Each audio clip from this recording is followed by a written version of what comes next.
Hey there, welcome. This is Pillow Talk with Tanya, a show where each week I'll be inviting you into my bed to have a little chat about love and relationships. This week I was going to talk about funny first date fails, but I decided to save it for another week because I haven't been feeling so funny this week. I've been feeling a little bit down. And when I talk to other people in my life, it seems to be a common trend that a few people are feeling down this week. So I thought I would talk about it. As you know, about 6 months ago, I went through a breakup. We'd been together for about 5 years, so pretty long relationship for me, anyways.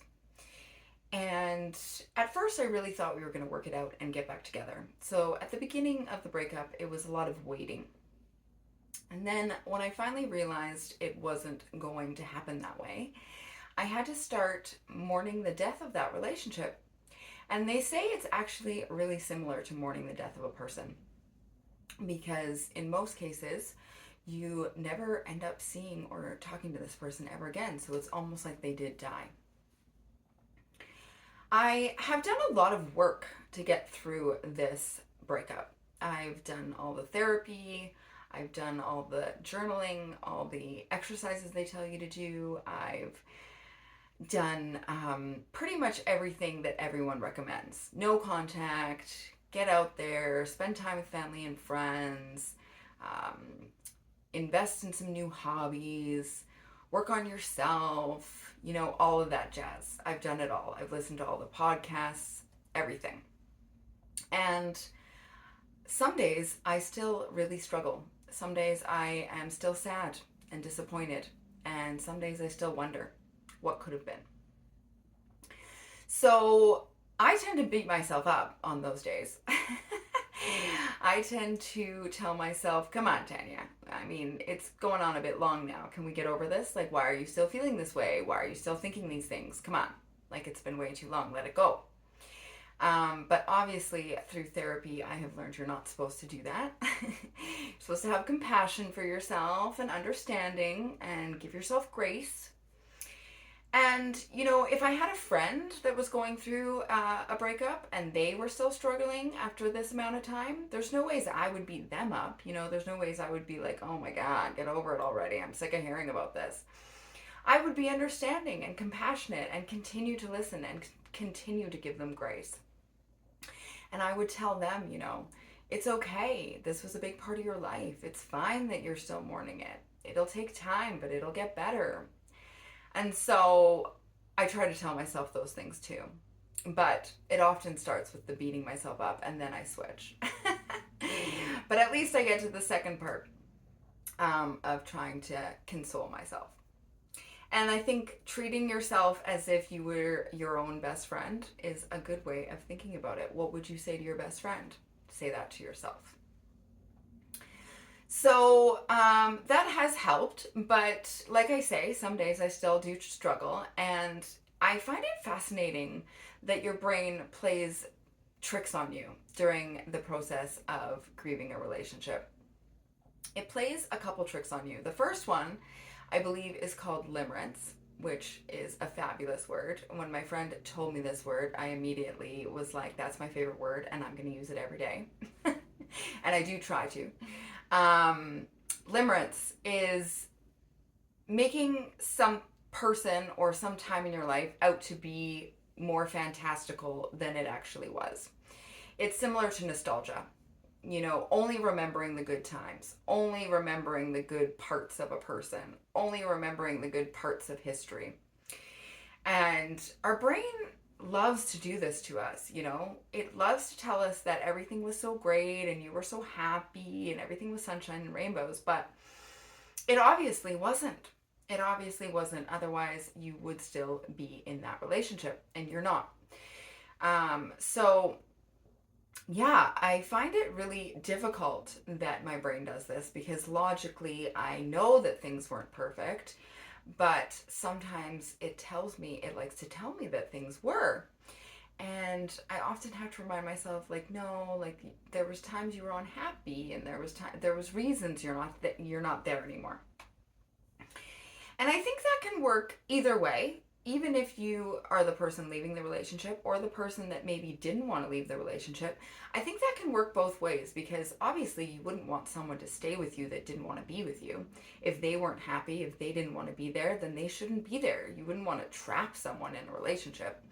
So even if you weren't the one ending the relationship, you obviously weren't in a happy relationship because that other person didn't wasn't happy and didn't want to be there anymore.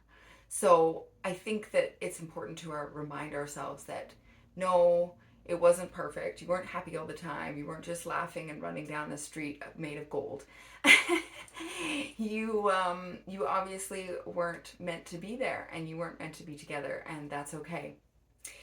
But I think the reason our brain does that is because it really doesn't like change.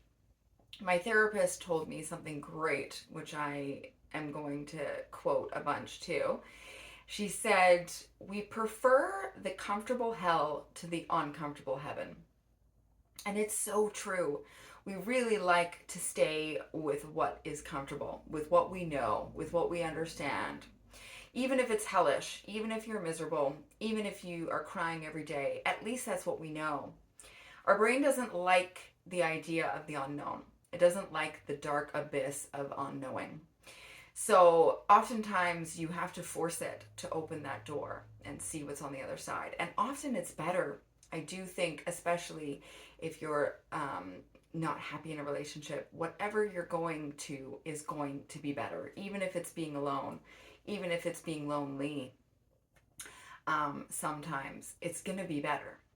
But our brain really likes to keep us in the safe, secure place that it knows, and it wants to revert back to that. It doesn't like change. So I think that's why it likes to tell us that everything was so great and perfect back then, to try and convince us to go back there. But it is not reality. So we have to keep that in mind. The other thing it likes to do is make up hypothetical stories about what that person is up to. I don't know if your brain does this, but mine does. So I often wonder, like, what are they doing, or who are they hanging out with, or, what are they thinking? What are they feeling? And instead of just watching those thoughts go by, which is what I should probably do, I tend to make up stories. My brain tells me what they're doing and what they're thinking and who they're hanging out with. It just completes the story for me. But it's not based in reality, it's not factual. I have no idea. I have no basis of reality for those. I have no basis of evidence for any of these stories. It's just something my brain has made up. And I find it interesting that it's doing that. I'm not sure what it likes to do that for. Maybe just to close the loop, because you have known this person intimately for 5 years and now suddenly you don't know anything about their lives.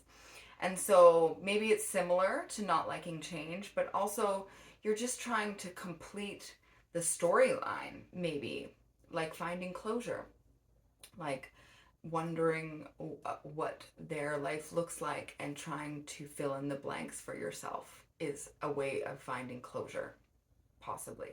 I don't know. I don't know why my brain does it, but what I've tried to start doing is replacing those stories with just positive thoughts. Things like, well, I hope whatever they're doing is fabulous, and I hope that they're enjoying life, and I hope that things are going well, and I hope that whoever they're with is fabulous too. And just sending good vibes out to the world, and instead of trying to make up stories, because I think that the more we make up stories or finish that loop, is the more that we keep ourselves in that cycle of wondering, and we're obviously never going to know. So what is the point? Just let those thoughts go by and wish them all the best, is what I'm trying to do. But as I said, some days I still struggle. Some days I do wonder, and some days I do feel sad and disappointed. And I think that's okay. And I think it's normal. And if you are too, I just want you to know that it's totally normal and healthy, and you're working on yourself, I'm sure. So wherever you're headed is going to be better. And we just have to keep pushing forward and know that eventually these feelings will dissipate. Eventually these thoughts will go away. Maybe not entirely, but they'll be fewer and farther between. That's for sure. And as long as we're doing the work, as long as we're taking care of ourselves and doing what we need to do in order to get to the goal, which is to be healthy and happy and peaceful, then I think it's okay that we have these moments, these little down moments where we still wonder or still feel sad. So don't give yourself a hard time. It'll come. It always does. We've been through hard things before, right? So we'll get through this again and we'll be better for it. Okay, that's my message for today. Thanks for listening. Please vote in my weekly pillow poll. Like and subscribe if you want to see more. And of course, I would love to see you back in my bed next week.